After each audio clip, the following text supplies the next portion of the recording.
Hello everyone. आज हम लोग एप्लीकेशन ऑफ डिफरेंशियल इक्वेशन करने वाले हैं। ठीक है, हम लोग का जो डिफरेंशियल इक्वेशन का जो एप्लीकेशन है, कहाँ हम लोग यूज़ करते हैं, इसको हम लोग किस तरह से यूज़ करते हैं प्रैक्टिकली, वो हम लोग देखने वाले हैं। मतलब हम लोग मतलब प्रैक्टिकल लाइफ में इसको कहाँ अप्लाई कर पाएंगे, वो हम लोग देखेंगे इसको। ठीक है, तो देखिए एप्लीकेशन ऑफ डिफरेंशियल जो है, इसका हम लोग जनरली 3 फील्ड में यूज़ करते हैं। ठीक है, क्या क्या एप्लीकेशन है देखिए, 3 फील्ड में यूज करते हैं। नंबर 1 पहला तो ये है application of growth and decay. Application of growth and DK,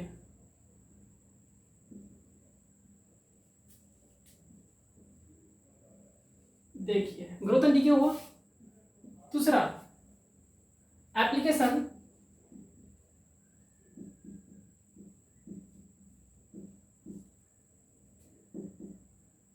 of Newton's law of cooling.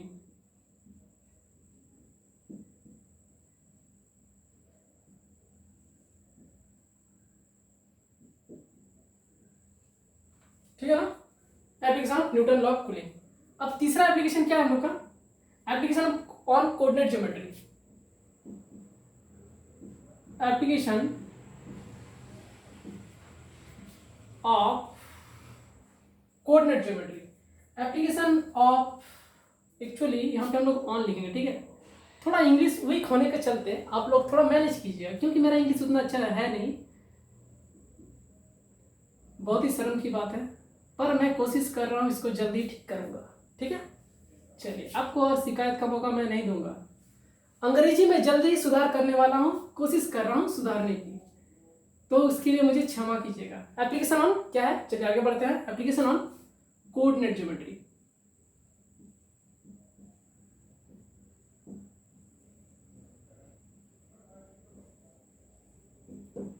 ठीक है ना, ये 3 टाइप के एप्लीकेशन हम लोग देखने वाले हैं।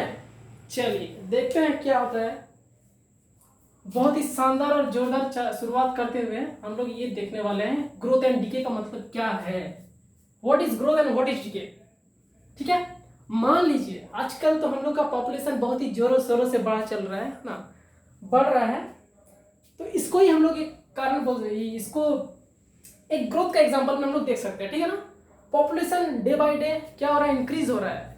चाइना को हम लोग कुछ ही दिनों में पीछे छोड़ने वाले हैं, इसीलिए ग्रोथ के बारे में अगर बात करा जाए तो एक बहुत ही अच्छा हम लोग देख सकते हैं। ग्रोथ मतलब एग्जांपल देख सकते हैं, इसका क्या है, पॉपुलेशन है। आपको सवाल कैसे आएगा, आपका क्वेश्चन कैसे पूछा जाएगा, मान लीजिए इस साल का पॉपुलेशन पी है, ठीक है ना, तो कुछ दिन बाद यानी 2 इयर्स बाद इसका पॉपुलेशन 2p हो जाएगा। ठीक है ना, इसका पॉपुलेशन क्या हो जाएगा, 2p हो जाएगा। इस टाइप से हम लोग का क्वेश्चन पूछा जाएगा। अगर पॉपुलेशन p है तो कुछ दिन बाद हम लोग क्या होगा, 2p हो जाएगा।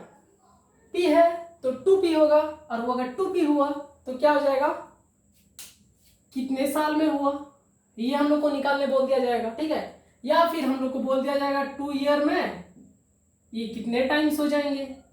ठीक है, मान लीजिए ये अगर 8 टाइम्स बढ़ रहे हैं, 8 times increasing per year, then what is the population of any country in next 2 year. This type of question we generally see in this in this application. Okay, अब देखते हैं, अच्छा और एक एग्जांपल भी देख लेते हैं, देखे हैं जब, चलिए देख ही लेते हैं। एक गुब्बारा है, अच्छा थोड़ा अच्छा से बनाता हूँ ताकि गुब्बारे जैसे लगे। एक गुब्बारा है, मान लीजिए इसको मैं फूंक फूंक के क्या करूंगा, हवा भरूंगा। गुब्बारा में फूंकूंगा और हवा भरूंगा, तो ये जो सरफेस एरिया है, मान लीजिए ये surface area is always remain constant. ठीक है, देन मान लीजिए इसका क्या, what is, if radius is r, then after how much time it will increase to radius 2r। कितने टाइम बाद कितना फूकिएगा आप, इसका रेडियस 2r हो जाए। इस टाइप का आपको सवाल पूछा जाएगा, ठीक है। डीके में तो मर जाना, मतलब डीके मतलब समझते हो ना, डीके मतलब मर जाना, ठीक है ना। कोरोना वायरस बहुत ही अच्छा एग्जांपल है, कैसे एक्सपोनेंशियली डीके कर रहा है पॉपुलेशन। अमेरिका का पॉपुलेशन हम लोग लगभग लाखों लोग खत्म हो गए, ठीक है ना। तो इसे क्या कहते हैं, डीके हो रहा है पॉपुलेशन का। तो इस तरह से इस रेट में अगर डीके करता रहे पॉपुलेशन, अगर इस रेट में डीके करता रहे कोरोना वायरस के चलते, तो नेक्स्ट 2 मंथ में क्या होगा, ठीक है ना। इस टाइप का सवाल, मतलब मैं एक एग्जांपल के तौर पे आपको बता रहा हूँ कि ये डीके का मतलब क्या है। कोरोना वायरस तो बहुत ही एक खतरनाक वायरस है ना, इसका वैक्सीन पे काम चल रहा है, जब तक वैक्सीनेशन ना निकले तो बहुत ही दिक्कत है। चलिए अब न्यूटन्स लॉ ऑफ कूलिंग पे देखते हैं हम लोग क्या है। न्यूटन्स लॉ ऑफ कूलिंग पे भी इसको अप्लाई कर सकते हैं, ठीक है ना। देखिए कैसे अप्लाई करेंगे, न्यूटन्स लॉ ऑफ कूलिंग जो है इसको हम लोग अप्लाई करने के लिए हमको इसका फॉर्मूला जानना पड़ेगा, ठीक है ना। अच्छा इससे पहले मैं थोड़ा देख लेता हूँ कैमरा सही है तो ठीक है, हाँ सही है।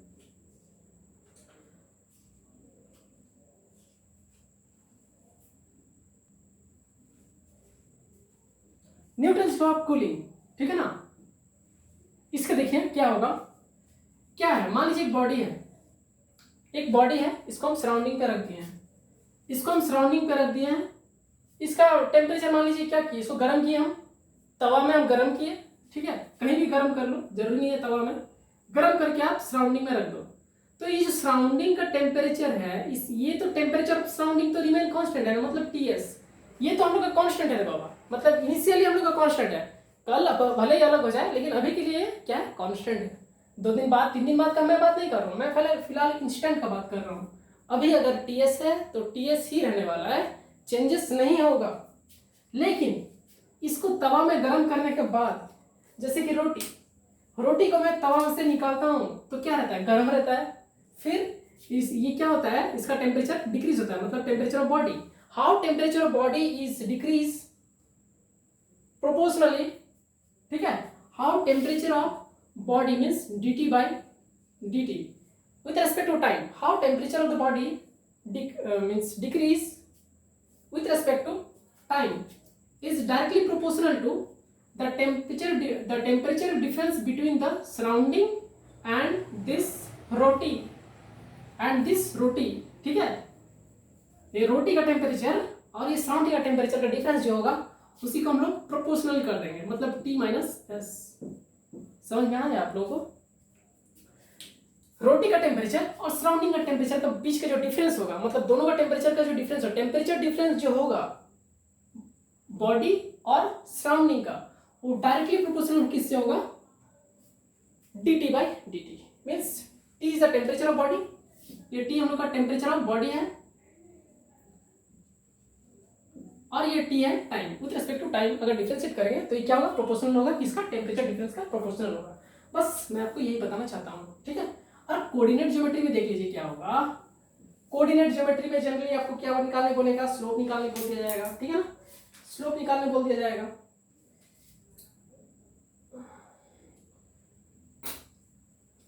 स्लोप ऑफ द टेंजेंट दिया रहेगा, आपको स्लोप ऑफ टेंजेंट दिया रहेगा और आपको बोलने का क्या, इक्वेशन निकालो। जैसे कि देखो एक कर्व है, एक कर्व में हम क्या किए, टेंजेंट ड्रॉ किए इस पॉइंट पे, P पॉइंट पे, ठीक है ना। ये P पॉइंट पे हम टेंजेंट ड्रॉ किए, इसका m दिया हुआ है, m मीन स्लोप होता है ना, स्ट्रेट लाइन में आप लोग पढ़ोगे m मतलब स्लोप होता है। स्लोप अगर दिया हुआ है m इक्वल टू क्या होता है, tan theta, tan theta means y2 minus y1 by x2 minus x1, ये होता है हम लोग का स्लोप। अगर किसी लाइन का इक्वेशन निकालना है तो हम क्या करेंगे, हमको क्या क्या चाहिए, हमको जरूरत किसका है, एक पॉइंट का। देखिए ये लाइन का इक्वेशन अगर निकालना हो तो इसका m का जरूरत है, 2 चीज की आवश्यकता हमें पड़ती है, ठीक है, एक m का और एक पॉइंट का x, y, कोई भी पॉइंट, मतलब एक फिक्स पॉइंट का जरूरत पड़ेगा हमको, ठीक है। 2,5 ले लो आप, कोई दिक्कत नहीं है, कुछ भी ले लो, लेकिन एक पॉइंट होना चाहिए, एक फिक्स पॉइंट का वैल्यू होना चाहिए हम लोग के पास, एक फिक्स पॉइंट का वैल्यू होना चाहिए और एक स्लोप होना चाहिए, तो फिर हम इसका क्या निकाल लेंगे, इक्वेशन निकाल लेंगे। तो देखिए इस तरह से हम लोग एप्लीकेशन कोऑर्डिनेट ज्योमेट्री में भी इसका एप्लीकेशन कर सकते हैं। ठीक है, ऐसे न्यूमेरिकल्स करेंगे हम लोग, घबराइए नहीं आप लोग। चलिए इसको मैं पूछता हूं और हम लोग क्वेश्चन की ओर बढ़ते हैं। चलिए ये रहा हम लोग का पहला क्वेश्चन। देखिए क्या बोल रहा है, क्या बोल रहा है ये क्या बोल रहा है क्वेश्चन। देखिए the surface area of balloon being inflated, है ना, बीइंग इन्फ्लेटेड, ए भाई खतरनाक इंग्लिश है इधर, इन्फ्लेटेड।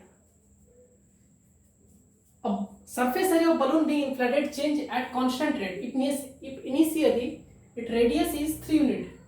ठीक है, अच्छा पहले यहाँ तक का मीनिंग देख लेते हैं। Surface area of balloon being inflated change at a constant means हम एक बलून को फुला रहे हैं। अगर फुला रहे हैं तो देखिए गिवन डाटा क्या है, surface area remain constant, change at constant rate means surface area changes at constant rate means ds by dt जो है ये हम लोग का कांस्टेंट रेट से बढ़ रहा है। ठीक है, कांस्टेंट रहेगा मींस ds by dt हम लोग का क्या रहेगा, कांस्टेंट रहेगा। अब देखिए हम लोग जाते हैं surface area s is equal to क्या होता है 4 पाई r स्क्वायर। ठीक है ना, 4 पाई r स्क्वायर हम लोग का क्या होता है, सरफेस एरिया होता है। उसके बाद देखिए if initially radius is 3 unit means time is t is equal to 0 पे रेडियस का वैल्यू क्या है 3 है। Time t is equal to 0 पे रेडियस का वैल्यू क्या है 3 है। चलिए और time t is equal to बोलता है आफ्टर 2 सेकेंड, मतलब फुलाए जाने 2 सेकेंड तक फुलाने के बाद रेडियस क्या होता है हम लोग का 5 यूनिट, 5 होता है। ठीक है, 5 unit. Find the radius after t second, t second के बाद रेडियस हम लोग का क्या हो जाएगा, ये हम लोग को पूछा है। ठीक है ना, अब देखिए क्या करेंगे हम लोग कर देते हैं, इसको डिफरेंशिएट करते हैं ds by dt is equal to क्या होगा, ये 8 पाई r होगा और ये dr by dt हो जाएगा। ठीक है, रेडियस तो चेंज हो ही रहा है, वो तो वेरिएबल नहीं है, वो तो कांस्टेंट नहीं है ना हम लोग का, dr by dt रेडियस जो है वो चेंज होगा विद रेस्पेक्ट टू टाइम, लेकिन ये जो ds by dt है ये तो कांस्टेंट है ना, ये कांस्टेंट है। चलिए कांस्टेंट को हम कुछ और वैल्यू ले लेते हैं, कुछ भी ले लीजिए आप अपने हिसाब से, कुछ भी ले लो। चलो मैं c ले लेता हूँ, c is equal to 8 pi r dr by dt, dr by dt। चलिए यहाँ तक दिख रहा है। उसके बाद क्या करेंगे हम, चलिए ये t को इधर ले आते हैं means 8 pi r dr is equal to c dt। ठीक है ना, c dt। अब इसको अगर हम इंटीग्रेट करें, इंटीग्रेटिंग बोथ साइड अगर इंटीग्रेट कर दें तो क्या होगा, ये हो जाएगा 8 pi r square by 2 is equal to C T plus, अच्छा और एक कांस्टेंट लेना पड़ेगा हम लोग को, के ले लेते हैं। इंटीग्रेशन करने के बाद एक कांस्टेंट आता है उसको हम लोग के ले लीजिए। देखिए 2 से कट गया 4, मतलब क्या है हम लोग का यहाँ पे हम लिखते हैं थोड़ा, है ना, समय की जगह की थोड़ा कमी है हम लोग के पास। 4 pi r square is equal to C T plus K. चलिए ये इक्वेशन हम लोग का आया। ठीक है ना, इसके बाद क्या करते हैं हम लोग, ये t और r का यूज हम लोग करते हैं। ठीक है, जब radius t time t equal to जब 0 रहेगा, देखिए ये क्या रहेगा, यहाँ पे जब t 0 होगा तो क्या होगा, ये 4 pi r square is equal to K होगा, है ना, के होगा ना, हाँ के होगा। अब देखिए r का वैल्यू क्या है 3 है, मतलब 4 पाई 3 3 4 36, इसको लिखते हैं 36 पाई इज इक्वल टू के का वैल्यू 36 पाई आया, है ना। अब देखिए अब जब हम लोग का t इज इक्वल टू 2 होगा मीन्स t का वैल्यू जब हम लोग का 2 होगा, चलिए पुट करते हैं t का वैल्यू जब मतलब 4 पाई रेडियस क्या होगा 5 होगा, r की जगह 5 पुट कीजिए 25 होगा यहाँ पे, is equal to 2t plus क्या है, के है, के का वैल्यू क्या है 36 है। अब मैं 36 पाई में पुट करता हूँ, यहाँ पे क्या होगा 100 pi is minus 36 pi is equal to 2t। मतलब ये t का वैल्यू कितना आने वाला है, यहाँ पे 4, यहाँ पे 76 ना 64/2 पाई, ये 32 पाई आया है ना। ये देखिए हमने क्या किया, ओहो इधर यहाँ पे सी होना चाहिए था, सी है ना। टी का वैल्यू मैंने पुट किया, हमको सी निकालना है। ये दोनों कांस्टेंट तो हमने एज्यूम किया है ना, ये दोनों कांस्टेंट का वैल्यू हम लोग निकाल रहे हैं। ये दोनों कांस्टेंट का वैल्यू निकालेंगे, फिर हमको क्या निकालना है, at time T what is the radius after T second, T second के बाद रेडियस हम लोग क्या होने वाला है। अब देखिए सी का वैल्यू आ गया, के का वैल्यू आ गया। अब इस इक्वेशन में आप पुट कर दो, इस इक्वेशन में अगर आप पुट करोगे तो देखिए क्या आने वाला है। मैंने पुट किया, चलिए 4 pi r square is equal to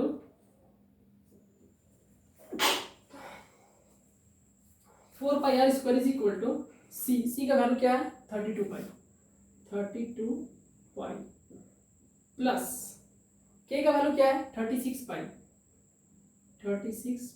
पाई है ना। अच्छा यहाँ पे टी भी लिखना है हमको, यहाँ पे हमको टी का भी जरूरत है ना। चलिए टी भी लिख लेते हैं, यहाँ पे हम लोग को टी होगा, ठीक है ये टी। अब देखिए ये टाइम ही निकालना है, at time T second radius क्या होने वाला है, तो यहाँ से आर निकल जाएगा ना, हमको रेडियस चाहिए ना।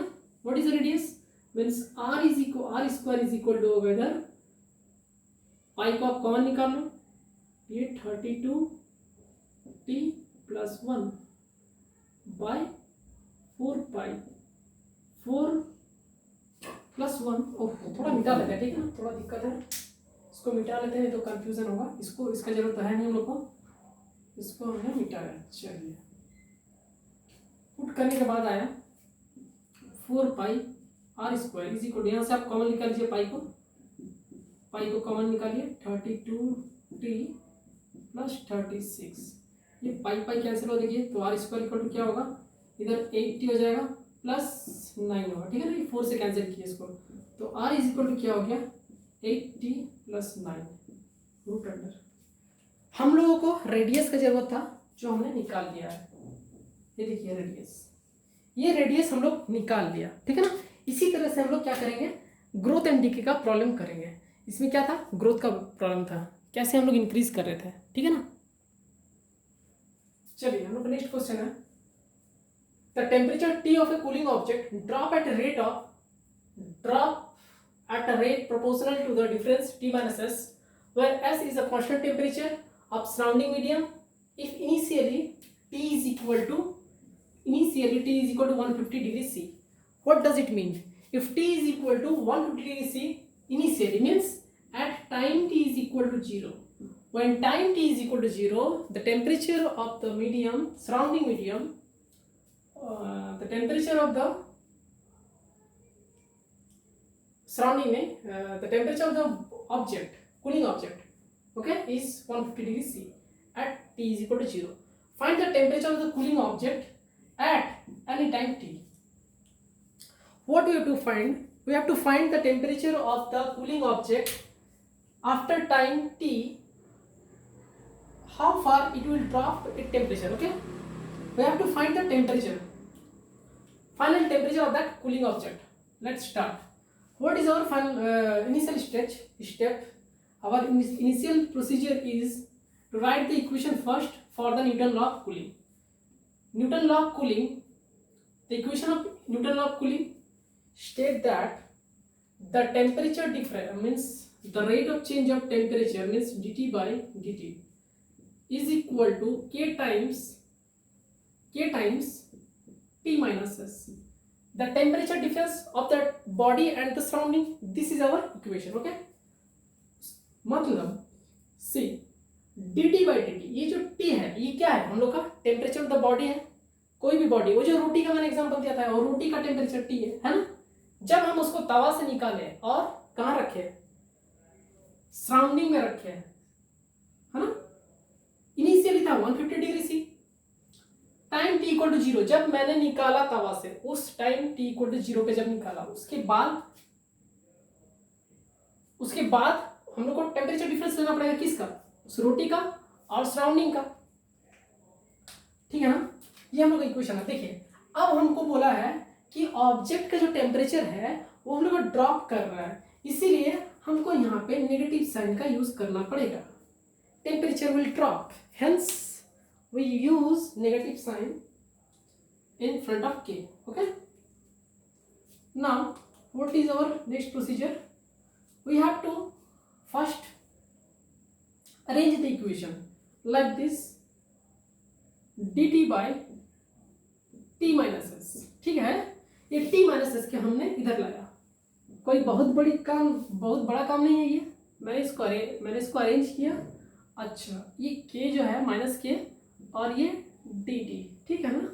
यहाँ तक तो आप लोग समझ ही रहे होंगे मैं क्या कहना चाह रहा हूँ। अब फाइनली देखिए आप इसको इंटीग्रेट कर लो दोनों साइड। इंटीग्रेट अगर मैं करूँगा तो ये क्या होने वाला है, देखिए log t minus S is equal to minus K T plus C, ठीक है ना।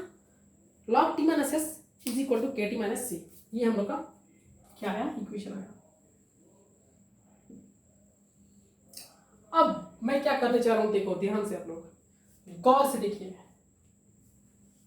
क्या देखिए, इस इंसान को नहीं, मेरे सॉल्यूशन को मैं जो बनाने जा रहा हूं वो देखो, ठीक है ना।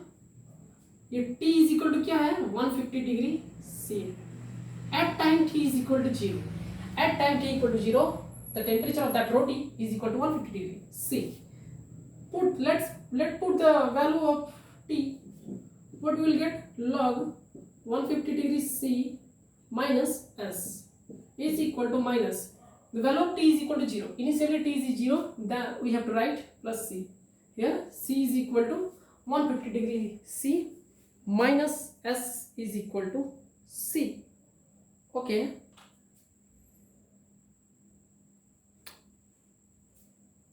अब देखिए क्या करना है हम लोग को। अब हमको क्या कर रहा है, हमने C का वैल्यू निकाला और C का वैल्यू निकाल के जस्ट यहाँ पे रख देंगे, C का वैल्यू निकाल के यहाँ पे रख देंगे। निकाले तो है हम लोग, ऑलरेडी निकाल चुके, चलिए रखिए वैल्यू। लॉग ये क्या 150 नहीं, log t minus S is equal to minus K T at time t के, है ना, प्लस क्या है C का value log 150 degree C minus S.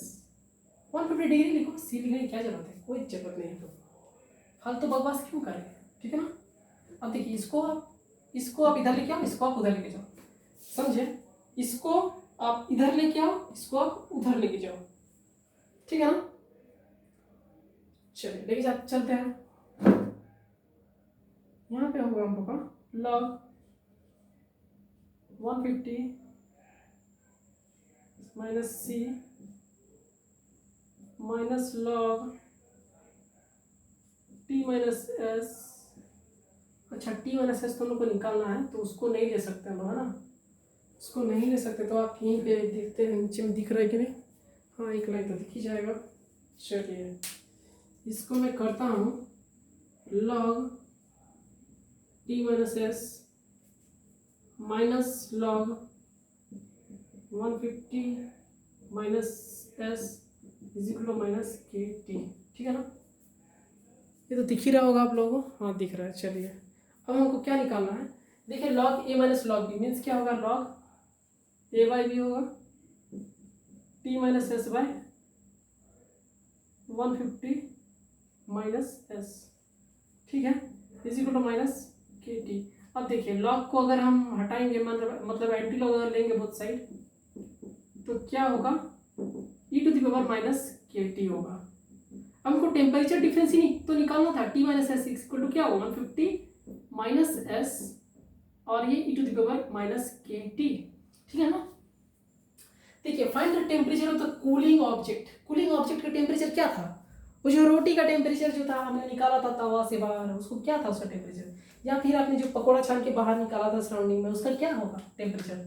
उसका टेम्परेचर कुछ टाइम बाद क्या हो जाएगा, T is equal to S is S plus, ये एस को उधर ले जाएंगे हम लोग, एस प्लस 150 माइनस एस और ई to the power minus K T. ठीक है, यही हम लोग का फाइनल रिजल्ट है। तो temperature of the roti after t time और temperature of the pakora after t time, है ना, तेल से बाहर निकालने के बाद हम लोग का ये हो जाएगा, आप लोग देख सकते हो। तो इसी तरह से ये हम लोग का रिजल्ट है ना। चलिए फाइनल एप्लीकेशन कर बढ़ते हैं। चलिए ये क्या है, हम लोग का तीसरा और लास्ट एप्लीकेशन है, ठीक है ना। ये जो एप्लीकेशन ऑफ कोऑर्डिनेट ज्योमेट्री देख रहे हो, इसके ही हम लोग का एप्लीकेशन में से है, जो मैंने आपका सामने ये रखा है, ठीक है ना। देखिए क्वेश्चन क्या बोल रहा है, the slope of the tangent to the curve at any point is twice the ordinate at the point the curve passes through the point 4,3, determine the equation of the line which passes through the point 4,3 and the ordinate will become twice of that original one. Okay, मतलब slope of the tangent जो है, tangent of the curve, मान लेते हैं कोई curve है आपके सामने, देखिए ये कोई कर्व है आपके सामने, ठीक है ना। अब इसका जो टेंजेंट है, टेंजेंट किसको बोलते हैं, just passes through the one of the point, a line which touch the curve only at one point and pass through it, that is called tangent. ठीक है, एक पॉइंट पे टच करके निकल जाएगा सीधा सीधी, इसका मतलब यही हुआ। क्या बोलता है, इसका जो स्लोप है मीन्स dy बाई dx, इसका स्लोप को हम लोग dy बाई dx लिखेंगे ना। देखिए m is equal to, m का मतलब स्लोप, और ये dy बाई dx, इसको ऐसे लिख सकते हैं, है ना। ये क्या है, ये जो है dy बाई dx, ये क्या दिया हुआ है, eight any point is twice the ordinate means 2 of y। देखिए एक पॉइंट को अगर हम एक्स वाई लेते हैं, ठीक है ना, कोई भी पॉइंट है, मतलब x, y है मान लीजिए, ये इसको हम लोग एब्सिसा बोलते हैं, इसको हम लोग ऑर्डिनेट बोलते हैं। y एक्सिस का पॉइंट को हम लोग ऑर्डिनेट बोलते हैं, x एक्सिस का पॉइंट को हम लोग एब्सिसा बोलते हैं। जस्ट क्लियर, ओके, बहुत ही क्लियर है, बहुत ही सिंपल है, क्रिस्टल क्लियर इसको बोलते हैं, ठीक है ना। देखिए 2y है, इतना तो हमने लिखा, उसके बाद dy by y is equal to 2dx, थोड़ा आप इसको इधर ले आओ, इसको इंटीग्रेट कर दो, क्या हो जाएगा, देखिए ये क्या हो जाएगा, हाँ दिख रहा है, थोड़ा कंसर्न रहता हूँ मैं कि ना दिखे शायद आप लोगों को, इसीलिए मुझे देखना पड़ता है बार बार। ये क्या हो जाएगा, ये log y is equal to 2x plus c, ये हम लोग का देखिए क्या आया, इक्वेशन आया। अब ये इक्वेशन बोलता है कि 4,3 से पास हो रहा है, 4,3 से पास हो रहा है। चलिए इसको 4,3 से बना देते हैं। ये इक्वेशन, ये लाइन कहाँ से पास हो रहा है, मान लीजिए ये पॉइंट है, ये 4,3 से पास हो रहा है।